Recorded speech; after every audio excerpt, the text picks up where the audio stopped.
आज हम बात कर रहे हैं विजय माल्या की। हाल ही में उनका एक काफ़ी लंबा यूट्यूब इंटरव्यू आया है और हमारे पास उसका ट्रांसक्रिप्ट है।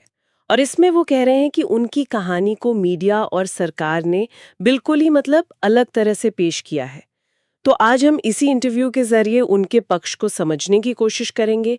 किंगफिशर एयरलाइंस कैसे शुरू हुई, क्यों बंद हुई, ये लोन का क्या मामला है, उन पर जो आरोप है, और वो देश छोड़कर क्यों गए, सब कुछ उनके अपने शब्दों में। तो चलिए देखते हैं। बिल्कुल। और ये दिलचस्प इसलिए है क्योंकि माल्या काफी सालों से चुप थे एक तरह से, और अब वो अपना वर्जन सामने रख रहे हैं। सवाल ये उठता है कि जो वो कह रहे हैं उसमें कितना दम है, और जो फैक्ट्स पहले से पब्लिक डोमेन में हैं उससे ये कितना मेल खाता है।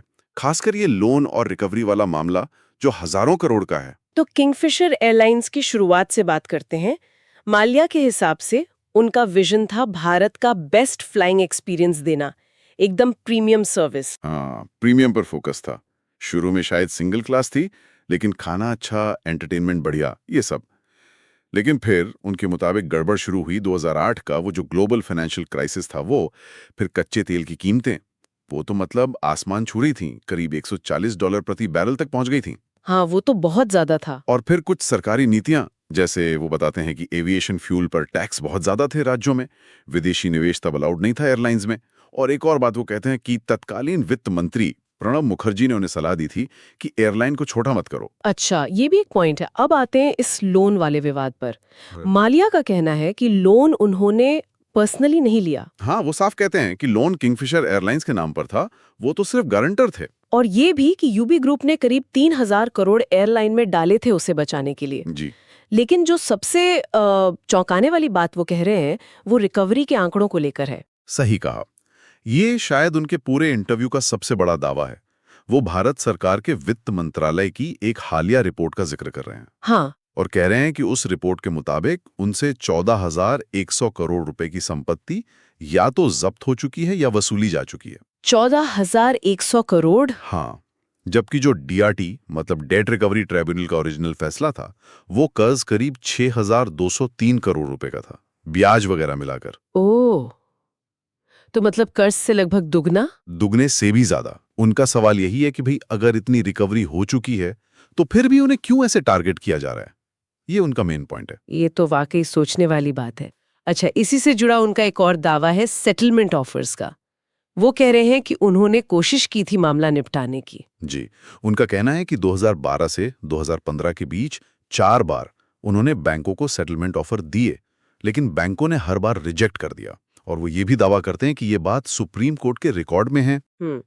और देश छोड़ने पर क्या कहते हैं? क्योंकि उन पर तो यही आरोप लगता है कि वो भाग गए। इस पर उनका स्पष्टीकरण है कि वो मार्च 2016 में जेनुआ गए थे, एक पहले से तय मीटिंग के लिए। पहले से तय मीटिंग? हाँ, उनका ये कहना है। और वो ये भी जोड़ते हैं कि उन्होंने तब के वित्त मंत्री अरुण जेटली को संसद में इनफॉर्मली बताया भी था कि वो जा रहे हैं और बैंकों से सेटलमेंट करना चाहते हैं। फिर क्या हुआ? फिर उनके मुताबिक अप्रैल 2016 में उनका पासपोर्ट रद्द कर दिया गया, तो उनका लौटना ही नामुमकिन हो गया। और वो इस बात से इनकार करते हैं कि उन्हें 3 मार्च की किसी सुप्रीम कोर्ट सुनवाई की जानकारी थी। अच्छा, अब आते हैं आरोपों पर।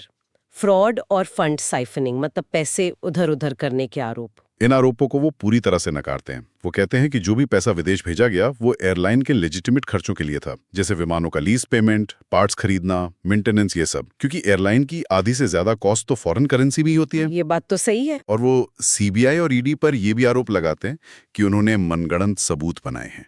यूके कोर्ट वाले मामले पर उनका कहना है कि कोर्ट ने सिर्फ प्राइमा फेसी केस माना है, पहली नजर में ट्रायल चलाने लायक केस पाया है, उन्हें दोषी नहीं ठहराया है अभी तक। और ये जो भगोड़ा का टैग लगा है उस पर उनका तर्क है कि वो तो 1992 से यूके के परमानेंट रेजिडेंट हैं। वो भागे नहीं, बल्कि पासपोर्ट रद्द होने की वजह से भारत आ नहीं सके, ये उनका कहना है। आखिर में ये उनकी जो इमेज है किंग ऑफ गुड टाइम्स वाली, काफी फ्लैम्बोयेंट इमेज, इस पर कुछ कहा उन्होंने? हाँ, इस पर वो कहते हैं कि ये मीडिया की देन है।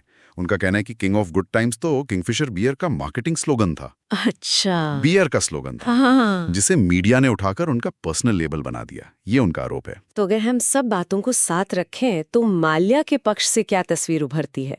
एक तो सेटलमेंट की कोशिशें जो नाकाम रहीं, दूसरा, ये बहुत बड़ा दावा कि कर्ज से कहीं ज्यादा वसूली हो चुकी है, वो भी सरकारी रिपोर्ट के हवाले से। और तीसरा, कि वो एक तरह से मीडिया ट्रायल का शिकार हुए हैं। बिल्कुल, ये उनके मुख्य बिंदु हैं। दूसरी तरफ जाहिर है, भारतीय एजेंसियों और अदालतों के गंभीर आरोप हैं जो अपनी जगह कायम है। लेकिन हाँ, ये जो रिकवरी वाला पॉइंट है, ये सोचने पर मजबूर करता है। अगर वाकई जैसा वो दावा कर रहे हैं सरकारी रिपोर्ट के आधार पर कि 14,100 करोड़ रुपए वसूले जा चुके हैं, जो कि मूल कर्ज से काफी ज्यादा है, तो फिर ये मामला अभी तक इस तरह से क्यों चल रहा है? ये एक ऐसा सवाल है जिस पर शायद और ध्यान देने की जरूरत है। हाँ, ये एक पहलू है जिस पर श्रोताओं को भी सोचना चाहिए।